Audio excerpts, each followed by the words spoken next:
오늘은 사도신경 강의 세 번째 시간인데요. 지난 시간에 우리가 나는 믿습니다에 대해서 살펴보았어요. 사도신경은 나는 믿습니다라는 문장으로 시작되거든요. 그래서 왜 사도신경이 1인칭 단수로 주어가 시작돼야 되는지, 그 다음에 믿는다는 것은 도대체 뭔지에 대해서 말씀드렸고요. 그 다음에 이어지는 내용이죠. 전능하사 천지를 만드신 하나님 아버지. 원래 우리 사도신경은 전능하사 천지를 만드신 하나님 아버지를 내가 믿사오며 이 뒤에 와 있지만, 원래 영어 성경이라든지 저기 우리 아버지가 쓰신 저게 봐도 나는 믿습니다 하고 뒤에가 주르륵 나오는 식으로 되어 있어요. 그래서 지난 시간에 나는 믿습니다를 말씀드렸습니다.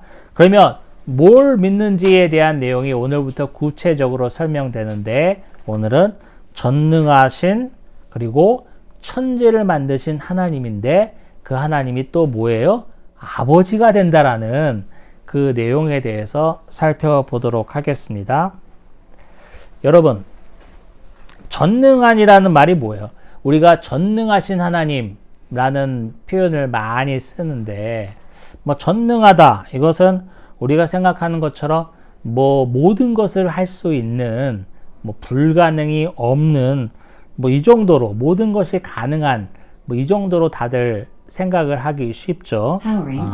그런데 이 전능한 어떤 존재를 찾게 된 것은 우리 인간이 문화인류학적으로 볼 때 아주 옛날부터 사람들은 자신의 한계와 유한함과 연약함을 인식하고 뭔가 절대적인 존재, 모든 것이 가능한 존재를 갈망하기 시작했어요. 그래서 우리가 그걸 통해서 알 수 있는 것은 이 땅 가운데 있는 모든 민족과 모든 부족 가운데는 다 신앙이 있어요.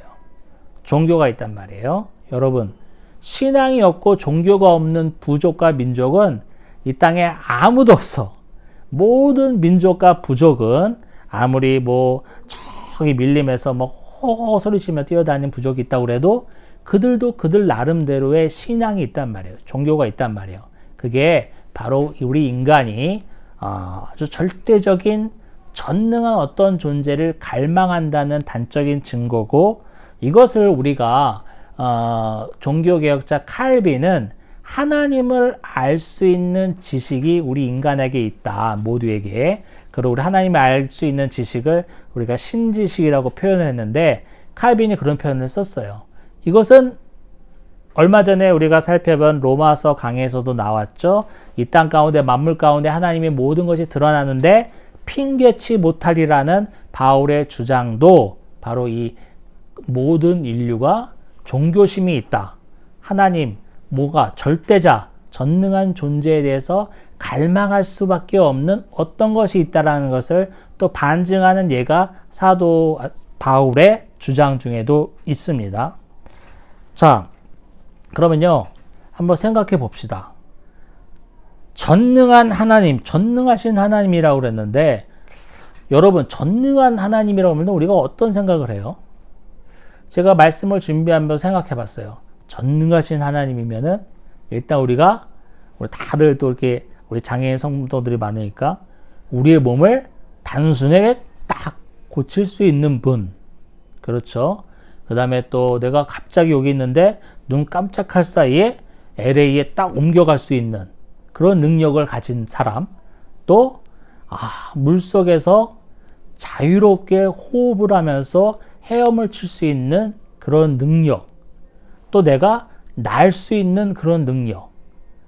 그런 정도로 우리가 전능하다.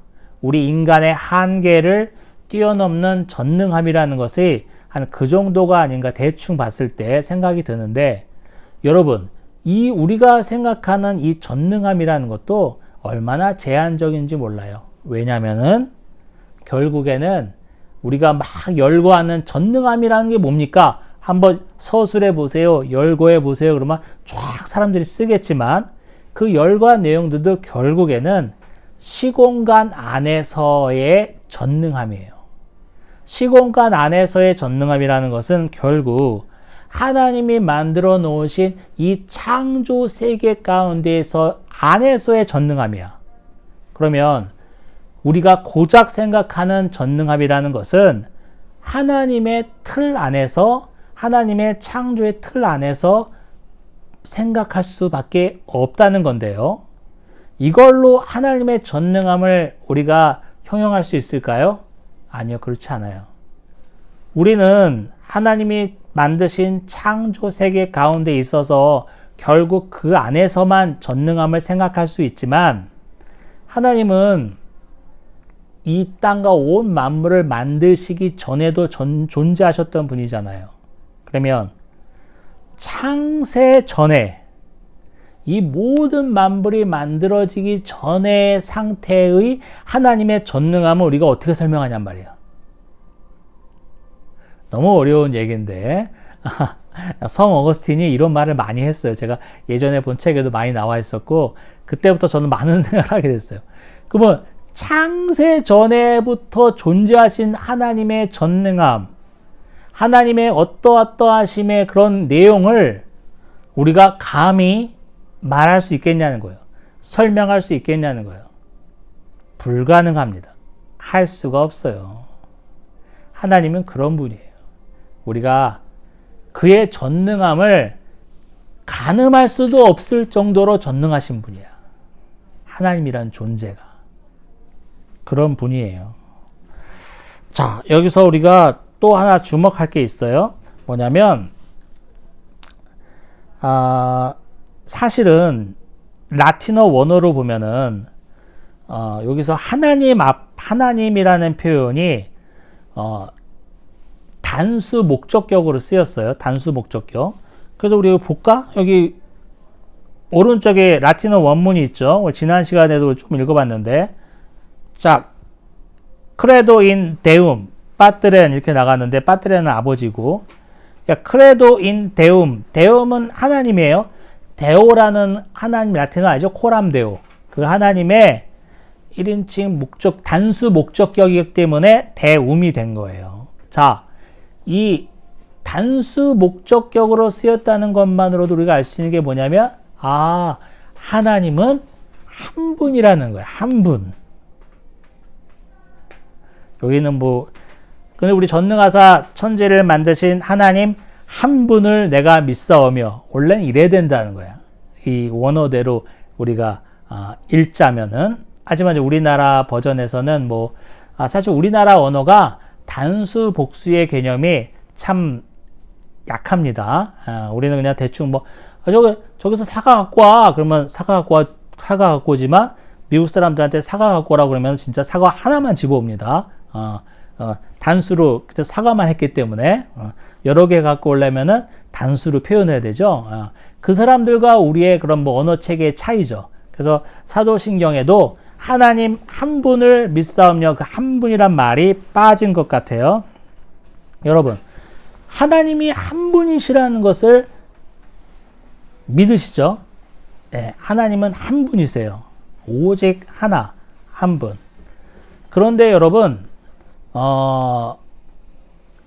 유대인들의 땅, 고대 근동의 문화에서 하나님이 하나라는 개념은 정말 받아들이기 어려운 개념입니다.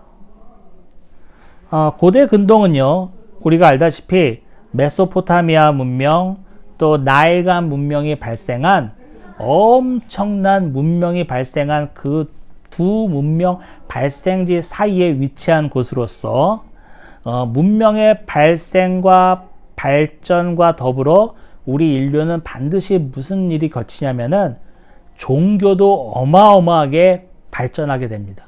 성황하게 됩니다. 왜냐하면 하는 일이 많아질수록, 산업이 커질수록 사람들은 더 의지할 일이 많이 생겨요. 그래서 각각 신이 생기고, 우리가 아는 것처럼 그리스 로마 신화에 보면 얼마나 많은 신이 있어요. 그 많은 신들끼리 서로 질투하고 싸우기도 하고, 또 신이 또 인간을 사랑해. 그래서 인간 사이에서 또 아이도 낳고 별일이 다 벌어지잖아요. 또 신이 또 인간을 질투하기도 하고, 이런 많은 다신 문화, 다신론에 입각한 문화를 갖고 있는 것이 그곳 그 땅 주위의 모든 문화가 다 그렇단 말이에요. 그런데 그 문화의 딱 가운데 틈새에 껴있는 유대 땅에 살고 있는 유대인만이 하나님은 한 분이라고 생각했다는 그 자체만으로도 사실은 이례적인 일이에요. 사실은 쉽게 이해할 수가 없는 일이에요. 왜? 그 근방의 모든 나라와 모든 민족 부족들은 신이 다 여러 개라고 생각하는데, 뭐 나무에도 신이 있고 부엌에도 신이 있고 장독대에도 신이 있고, 하물며 우리나라도 그렇잖아요.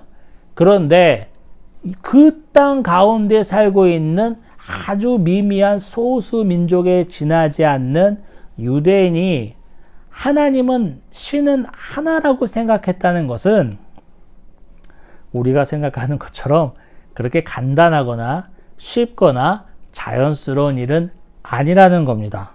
하나님이 한 분이시라는 개념을 우리는 정확하게 명심해야 되고, 지난 서론 시간에도 말씀드렸다시피 사도신경이 성부 하나님에 대한 내용이 앞에 나와 있고, 뒤에는 성자 하나님의 내용이 나와 있으며 마지막에는 성령 하나님의 내용이 나와 있다. 그래서 사도신경은 전체적으로 볼 때 삼위일체론적으로 구조가 짜여져 있다는 말씀을 드렸잖아요. 하나님은 한 분이시지만 또 하나님이 삼위의 하나님이 계시다는 것을 우리가 명심해야 되고, 그 삼위의 하나님이 계시지만 이분들은 또 하나이라는 것을 명심해야 합니다. 삼위일체론을 설명하는 것은 정말 어려움이 많이 있어요. 저도 정말 어려움이 많이 있고 지금도 이해하지 못한 부분이 참 많이 있어요. 그래서 우리는 삼위일체를 이야기할 때는 너무 깊이 왜 그럴까 이해하는 것은 바람직하지 않아요. 그런 과정을 통해서 이단이 나옵니다. 삼위일체론으로부터 나온 이단이 어마어마하게 많아요. 종교개혁자 칼빈도 이런 말을 썼어요. 삼위일체론 비롯해서 성경의 그런 신비의 부분이 있잖아요. 성경의 신비의 부분은 하나님이 제시해 주신 것이 너무 제한적이에요. 성경에서 말하고 있는 것이 제한적이라는 거예요. 성경에서 말하고 있는 것이 제한적인데 쓸데없는 우둔한 인간의 머리를 돌려서 이성을 돌려서 이해하려 들지 마라. 칼빈이 이런 말을 쓴 구절도 있습니다. 저는 그 말에 동감합니다.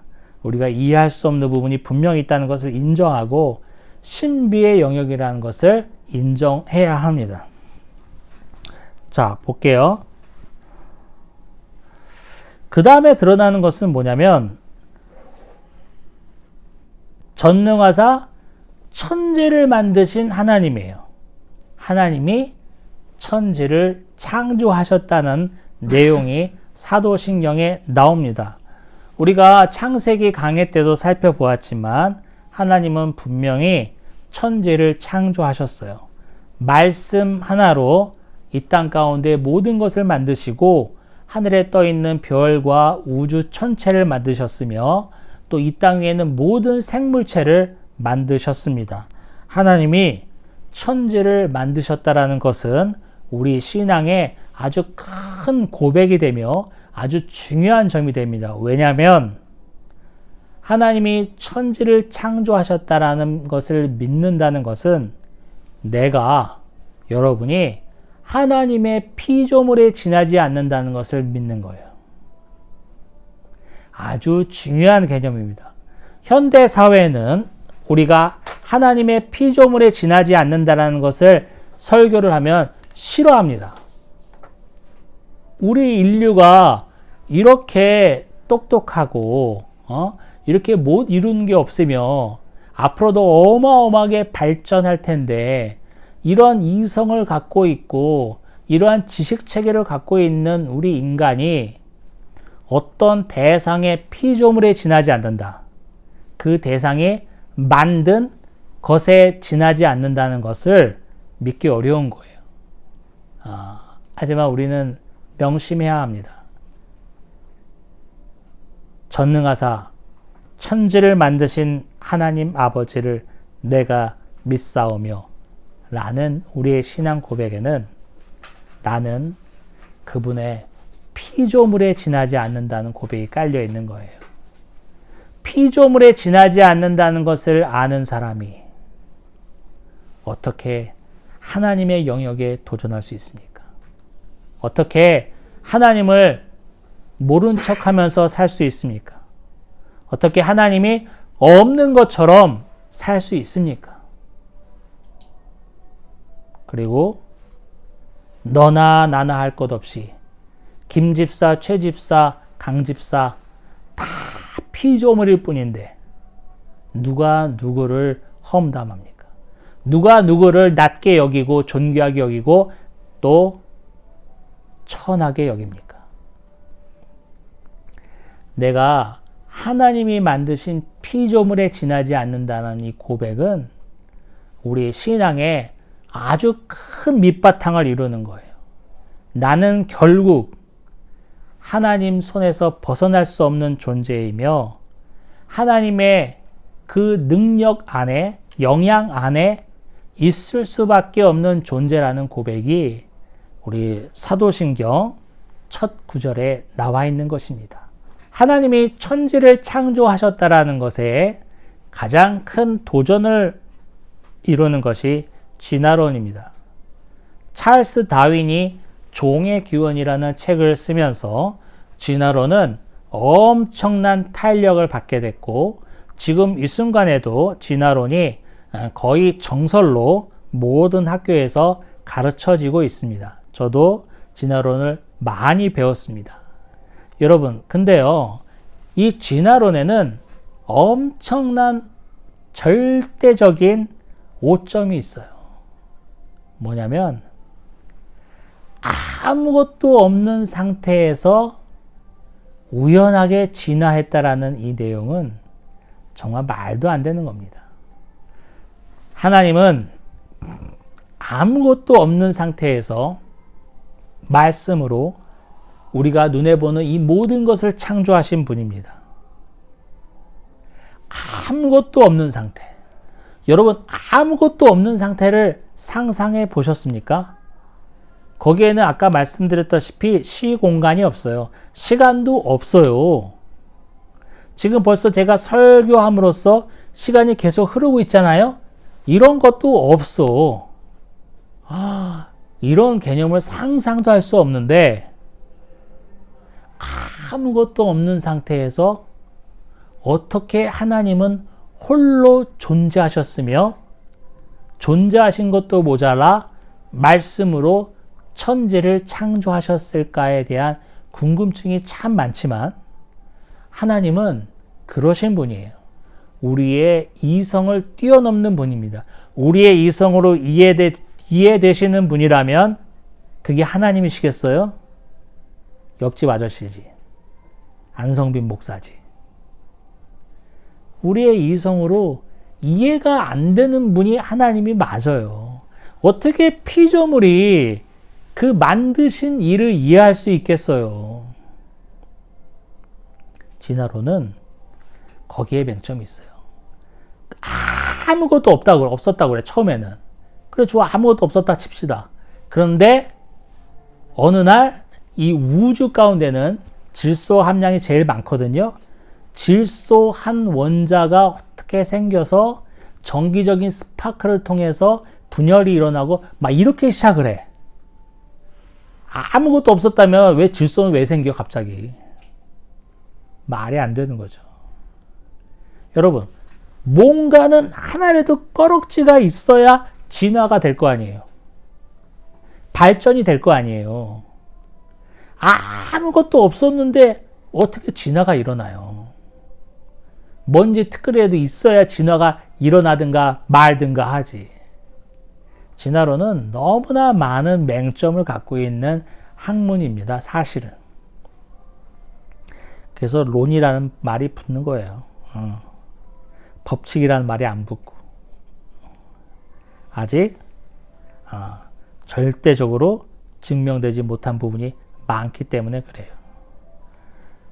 하나님은 이렇듯 천지를 창조하셨습니다. 아무것도 없는 곳에서 이 모든 것을 창조하신 그분이 하나님이시라는 믿음이 정말 중요해요. 그리고 또 하나 있어요. 성경이 말하는 하나님은 전능하시어서 천지를 만드셨을 뿐만 아니라 지금도 그의 의지대로 섭리해 가신다는 내용이 중요합니다. 섭리라는 게 뭘까요? 섭리는요, 하나님이 그의 전능함으로 그의 의지대로 질서 있게 아름답게 그의 창조물을 운행해 나가시는 것, 이끌어 나가시는 것을 섭리라고 합니다. 하나님이 어느 일부 기독교 세력이 말하는 것처럼 창조만 하시고 그 다음에는 진화가 됐다라고 말하는 사람들도 있어요. 말도 안 되는 얘기인데 그거는 말도 안 되죠. 창조만 하시고 그 다음은 돌보지 않으신다라는 거, 자연적으로 진화됐다라고 말하는 그런 학파도 있는데 그거는 정말 말도 안 되는 일입니다. 그들의 말대로 하나님이 이 모든 만물들을 창조만 하시고 지금은 손 놓고 계시다면 그 하나님을 우리가 어떻게 믿고 따를 수가 있겠습니까? 하나님은 말씀으로 이 모든 것을 창조하신 이래 지금까지 단 1초도 쉬지 아니하시고 그의 모든 창조물을 운행해 나가십니다. 그의 선하시고 아름다우시고 질서 있는 그 의지대로 지금 이 순간도 하나님이 저와 여러분을 섭리해 가신다는 것을 믿기에 우리가 그를 신앙할 수 있는 거예요. 내가 비록 어려움에 닥쳐 있더라도 내가 비록 참 속상한 일을 겪었다더라도 내가 비록 몸이 아파서 주저앉아 있다고 하더라도 하나님께서 그의 선하신 뜻대로 지금 이 순간도 이런 이 순간도 나를 섭리해 가신다는 믿음이 있음으로 말미암아 하나님을 믿고 따를 수가 있는 거예요. 결국 그 하나님께서 나를 영화롭게 이끌어 가신다라는 믿음이 생기는 거예요. 하나님은 섭리하시는 하나님이에요. 만들어 놓으신 것을 방치하고 계신 분이 아니라는 말입니다. 이 믿음이 정말 중요해요. 이 믿음으로 우리가 이 땅 가운데 살 때 어려운 일도 견뎌낼 수 있는 것이고 힘든 일도 이겨낼 수 있는 것입니다. 마지막은 뭐라고 나왔어요? 전능하신 하나님 아버지를. 그래요. 전능하신 분이고 천지를 창조하신 하나님이신 건 알겠는데 그 하나님을 뭐라고 표현했죠? 아버지. 참 이게 여기에 대해서 제가 할 말이 많은데 좀 말을 아끼겠습니다. 왜냐면 좀 논쟁의 소지가 일어날 수도 있어요. 현대 사회에서는 이 하나님 아버지라는 표현 조차도 거부하는 세력들이 참 많이 있어요. 왜냐하면 남성 우월주의에 입각한 말이라는 거야. 왜 하나님이 아버지여야만 돼? 어머니는 안 돼? 그래서 하나님 어머니가 나오는 거야 지금. 나중에 좀 하나님 고모 이모 다 나오게 생겼어 지금. 그 다음에 성경에는 하나님께서 이스라엘 백성들에게 나는 너의 아버지가 된다라는 표현을 많이 하고 너는 내 아들이라는 표현을 참 많이 합니다. 그리고 복음서에서도 하나님께서 하늘에서 예수님이 세례 받으실 때 이는 사랑하는 내 아들이라 라는 표현도 많이 하셨죠. 예수님을 하나님께서 사랑하는 내 아들이라 하셨어요. 예수님은 하나님의 아들입니다. 그것도 하나밖에 없는 독생자 아들이죠. 여기에 대해서 많은 또 그 현대인들은 왜 아들이란 표현만 있냐, 딸은 없고, 이렇게 말씀하시는 분도 참 많이 있어요. 그 성경은 이건 아니다 라고 말하는 또 그쪽에 또 사람들도 많이 있습니다. 이것을 그 초대 교부인 그레고리우스는 이런 말을 썼어요. 뭐냐면, 하나님이 내 아버지가 되신다라는 것은, 그리고 또 예수님이 하나님의 아들이 된다라는 것은 어디에 초점을 맞춰야 되냐면은 그 관계성에 초점을 맞춰야 된다는 거예요.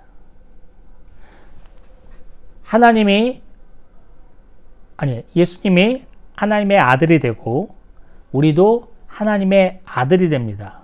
왜냐하면 예수님이 하나님의 아들이 되신 것처럼 예수님이 이루신 그 의로 말미암아 우리 또한 예수님 덕에, 예수님이 우리를 대신해서 이루어주신 그 십자가의 의 덕에 우리가 하나님의 양자가 되는 거거든요. 성경은 그 관계를 설명하고 있어요. 그럼 여기서 왜 아들만 있냐, 딸은 없고, 이런 말을 많이 하는데, 그것은 이제 성경이 수천 년 전에 기록된 거잖아요. 수천 년 전부터 기록된 거잖아요. 그러니까 그때 당시에는 이제 시대적으로 우리나라도 몇십 년 전까지만 해도 여자는 아무리 똑똑해도 학교도 보내지 않는 시절이 있었는데, 여러분 몇천 년 전 생각해 보세요. 그땐 더 심했겠지. 성경은 어쩔 수 없이 하나님이 영감으로 작성하신 것이지만 그냥 진공 상태에서 쓰여진 게 아니에요. 그 시대적 배경을 안고 쓰여졌다고요. 그 시대적 배경을 무시하면 안 돼. 그래서 오늘날에 접근하기에는 조금 안 맞는 부분도 있어요. 그러니까 이 아들이란 표현에 너무 초점을 맞지 말고 그레고리우스 말처럼 그 관계성을 보자는 거예요. 아버지와 아들의 관계. 저는 여기에서 이런 부분에서 제가 설교할 때 한계를 많이 느껴요. 저는 아들이 없잖아. 여러분들 자녀가 계신 분 있잖아요. 생각해 보세요. 엄마와 아들의 관계 생각해 보라고. 엄마와 딸의 관계를 생각해 보라고. 그 관계성을 보란 말이야. 얼마나 친밀한 관계예요. 여러분이 낳은 아들, 딸이 아픈 것보다 내가 차라리 아픈 게 낫지. 당장 입에서 튀어나오는 말이잖아요. 그리고 진짜 그게 진심이잖아요. 그런 관계가 하나님 아버지와 내가 이루어진 거예요. 여러분들은 이해하기 쉽잖아. 자녀가 있으니까. 그걸 비추어서 생각해 보시라고요.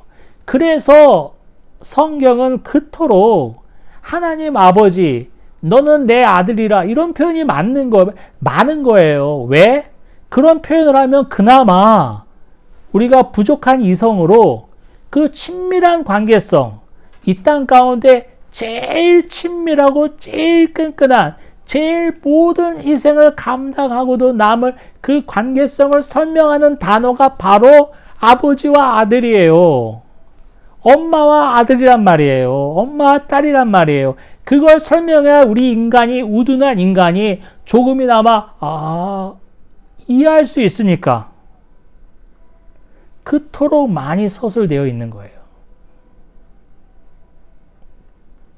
그 관계성을 보자고요. 왜 아들이에요? 왜 딸이에요? 이러지 말고. 성경이 지금 쓰였다면 아마 이것도 고쳐졌겠죠. 뭐 괄호하고 딸 이렇게 썼던가. 그 관계성. 여러분과 여러분 자녀의 그 관계. 분신 같을 거 아니야. 차라리 내가 죽으면 죽었지. 내 아들, 딸들이 어떻게 되는 거는 못 볼 거 아니에요. 그렇잖아요, 여러분. 그 관계성이 하나님과 나와의 관계성이에요. 전능하사 천지를 만드신 하나님 아버지를 내가 믿사오니. 사도신경의 첫 구절은 이런 의미를 갖고 있습니다. 기도하겠습니다.